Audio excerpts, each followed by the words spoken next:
Okay, good morning or good afternoon, depending on when you're watching this video. Welcome to this week's MBM Weekly Training Booster.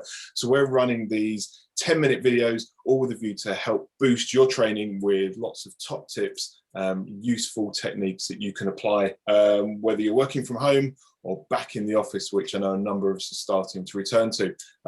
Mentioning that, that's exactly what this week's about. It's about how to work from home effectively.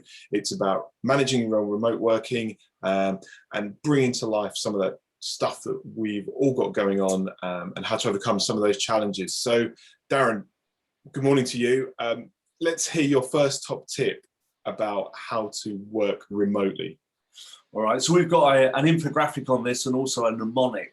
Mnemonic is just the Greek word for remember. And I'm going to offer this mnemonic, which is mindset. So imagine those 7 letters and each one represents something. That's how we can help these guys work remotely better. All right, so if we were to, and we won't talk through all of those letters, but if you were to grab 1 or 2, which ones come to mind from mindset? I think I'm going to go right over to here to the S for Sierra, but in this case it's S for space. A lot of people struggle with working from home. Now they've got used to it, but they're still now in a place where they're probably at the kitchen table. They might have the kids running around or their husband's coming in, or it's the husband working and the wife's there. And it's a space. Now I get not everyone's got a place where they can have separate spaces. And I didn't for a long time. If you can have a separate space, even if you make it a part of the living room or a part of another room, it's much better because otherwise you're always at work. And over time you'll resent it. Because if you're at the kitchen table working, but then you're there eating, but then you're there doing the kids' homework, you're always working. So separate space is what S is for. Good, I like that one. And I think you're right. It's that differential between that's my home space and that's my workspace. And as lots of people are now kind of embracing a hybrid way of working, whether that's being in the office for a couple of days a week, I think I heard the phrase twats mentioned not so long ago. So just to clarify that, Tuesday, Wednesday and Thursday, people maybe are in the office for those days, home for the Monday and Friday or vice versa. But important to have that space. All right, good stuff. God, I could grab a letter, but I'll let you pick one. Okay, all right. So the next one I'd like to talk about is the N for November, but in this case, N stands for neat. Now we've fudged that a bit to make the mindset work, but I'm sure they'll let us off. Neat is about making sure, again, that mindset is so important, which is why the mnemonic is mindset. We need 3 separate wardrobes. Now, I don't imagine anyone's bedroom, certainly not in mine. I've got 3 separate wardrobes. So in my head, I've got work clothes. This is what I wear when I come to work. I've got clothes when I actually go into the office. And then I've got clothes when I'm just chilling. And I try and make sure they're different. Otherwise, again, we blur the lines between work and home and it all goes a bit crazy in our heads. So when you go to work, even if you're in the office or particularly when you're at home, make sure you wear something different. I think it's also the perspective as well of how you're viewed. You know, if you're rocking up to a meeting and your colleagues are all in shirts and you're in a football shirt, there can be some views on that. I'm wearing my work t-shirt today, so it's not one. And even a t-shirt, you might just have my work t-shirts here, and I've got 3 or 4, and then my t-shirts I wear with, you know, Mickey Mouse on at home. That's cool. You need the separation, otherwise your head will fry. Absolutely. So thinking about that and thinking about the perception of that, it gets me thinking about meetings. And lots of us are now having our meetings online, where with a group of our colleagues, we're not face-to-face as much as we were, albeit we know we're returning to that. So in terms of your thoughts around meeting management for online, what does that look like to you? I see lots of clients and people that we are working with and we're just supporting who are creating a calendar that looks like Tetris. You remember Tetris, you know, we got those blocks that come down and you're trying to fit the flaming things in.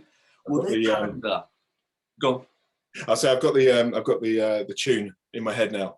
And their diaries like, I can get another block in here, and they're maxing it, and they're almost proud to share. Look at my diary. I can't think. From 8 AM to 6 PM every day, Darren, it's absolutely banged out. And this can't be the way. Now, that's easy for me to say. They're busy. They've got to achieve certain targets. Their boss is on the case. I get it. They also get that you need some space between the blocks, even if it's just 10 minutes. You need space to think, otherwise you're buzzing from one meeting to another and you're not achieving a great amount. Also, my other top tip is if you're going to put the blocks in, put a block in for you. I'm going to do a big piece on this project. It makes a big difference. It's worth an hour and a half. I'll book a meeting with me. And then no one else books the meeting. Love it. Good. I like that. Yeah, absolutely. Stops other people. It stops other people inviting you to a meeting because you've given yourself time. I think for me, one of the advantages of working from home is you get to get up from your desk or your sofa or your kitchen table and take that time for a quick walk around the garden or down the street and back, just to get that refresh going on. You know, when we're in an office, we're typically glued to our desk. We might get to go to the canteen or, you know, walk down the corridor. The reality is we can embrace some of this stuff right now and give ourselves time to come back a little bit more refreshed, because we've taken time for ourselves and we're not being that person to go, I'm going to sit here for 8-9 hours straight, because by the time you hit 2-3 o'clock in the afternoon, you're getting diminishing returns. You know, you're nowhere near as efficient as you were at 8 a.m. when you started. And I can almost hear some of the people that I've coached in the past go, yeah, but Darren, I'm so busy. I get you're busy. We're busy. I get it. If you don't put that space in the middle, your productivity will go like this. Yeah. Good. I think for me, busy equals job. It's as simple as that. You know, if you're not busy, then there's different questions to be asked. Okay, cool. Mindful of time. So coming back to the mindset infographic, and we're going to put the link to that in the bottom of this video so people can go and fully understand each step of that. Let's pick one more that stands out for you as our last takeaway point. I think we'll come back and I'll pick up on the busy a bit more. It's very easy to be busy. Busy, as you said, equals job. Absolutely. It's whether we're making a real difference and whether we're hitting our targets. Now, one of the things that really distracts us, particularly as we're at home, is we've got this screen in front of us all the time. And we've got this little bit at the bottom here that pops up. And I call it the 4-minute badger. So imagine you're driving, Andy.